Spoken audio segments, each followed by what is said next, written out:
Now imagine that you're in this situation. You have 3 big problems that you gotta solve today. 1, your room is extremely messy. 2, you got an assignment that's due today and you haven't done anything. 3, your mom's screaming at you to go and do some chores. Now what do? You have option A, get up and clean up. B, get up and do the assignment. C, get up and do some of the chores that your mom told you to. Or D, stay in bed and do absolutely nothing. Now in theory, I think a lot of you would pick A, B, or C since you guys seem to be pretty logical people, you know? But in actual practice, where you're not given this extra time to think about it and actually process it, and you're just going off the whim, I'm willing to bet a lot of you would go with option D. Do nothing and stay in bed. I get it sometimes, you know? I do that sometimes, you do it sometimes, we all do it sometimes. We don't want to just wake up and get to work the very first thing. We procrastinate sometimes.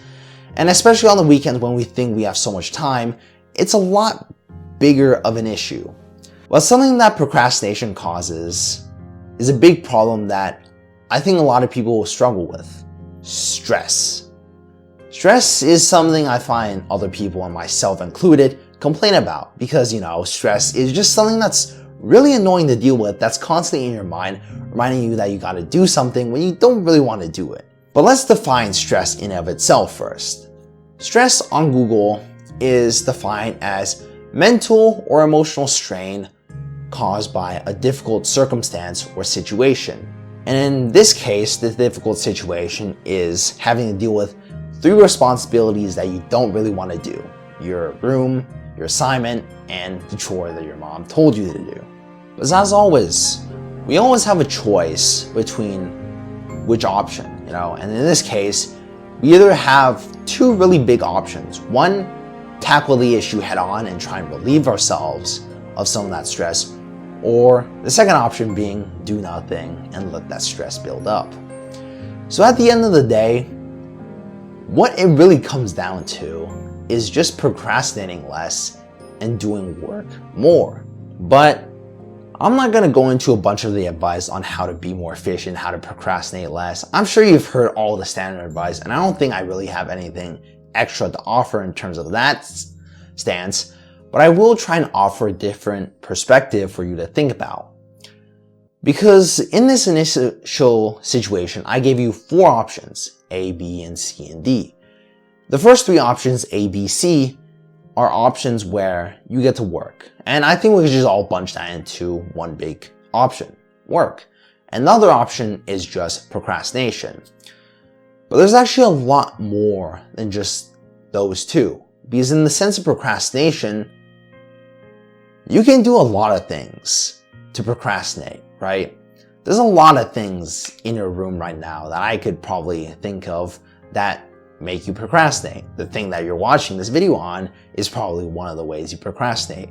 Maybe, you know, there's a TV near you. I don't know your house. But a lot of the things that we have that is really quick instant gratification, you know, your phone, games, junk food, whatever it is, things that give you really quick dopamine hits and just make you feel good in the moment, are things that we naturally fall upon to procrastinate. And given all those really appealing options, because you know that it's going to give you that initial high, procrastination seems infinitely more appealing than work at this point, right? Of course. But you got to make it so that work is more appealing than procrastination, or at least slightly more appealing than it is now, to help you make that decision a little bit more easy. And making that work seem a little bit more appealing comes down to understanding yourself a little better, you know, knowing your work habits, where you work best, how you work best, setting up situations and environments where you actually genuinely want to work, right? So let me just give you an example for how I deal with some of the stress and some of the procrastination issues I deal with myself. So often I find myself procrastinating when I'm at home, you know. I scroll through tabs on my computer when I'm really supposed to be there writing up a script or doing some schoolwork. So the fix that I found is just, you know, going to the library sometimes, because I understand that if I'm given the option and the option is right in front of me to scroll without worry or without like pressure, and I'm in a very comfortable environment, being my home where I typically don't do a lot of stuff, that's just setting myself up for failure. But I know that if I go to the library, an environment where I know that causes me to do work and where my options are limited to procrastinate, I know that I'm gonna do work a lot more likely, and I'm gonna be a whole lot more productive at that too. But sometimes work just doesn't cut it, you know? Maybe you worked yourself to the bone and you're completely exhausted, but it doesn't do anything for your stress and you're still worried and you're still stressed out. Or maybe you're in a situation where your action doesn't really change anything and the outcome isn't in your control, and you can just sit there waiting, being stressed out. I find these situations to be the most infuriating to deal with because the stress just kind of sits there and sticks with you. But there are a couple ways I've found to deal with this issue. And the first way I've come to deal with situations like this is to leave it to God.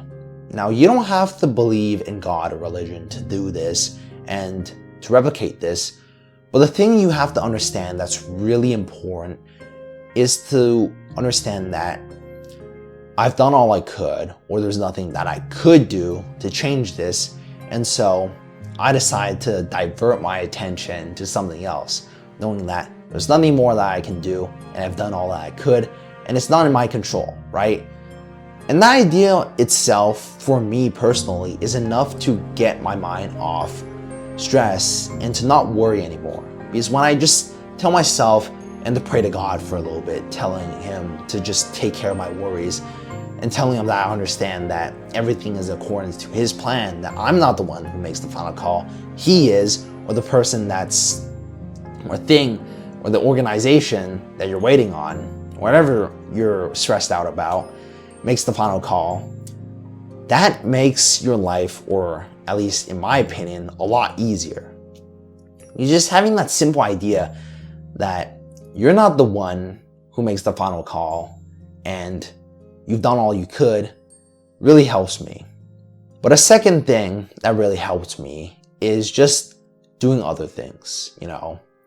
I find that stress is only there if you constantly let your mind replay and think about that one singular thing that's really stressing you out. But if you're focused and on task and you're not procrastinating, you're locked in on another thing, I find that stress just kind of disappears and you kind of just forget it whilst you do the thing. Now, this is a pretty temporary short-term fix, although, you know, I think any relief for this kind of situation is very much accepted. But besides that, that's about it for this video. I hope you found something helpful from this. But one last note that I do want to add is that stress ain't a bad thing, you know.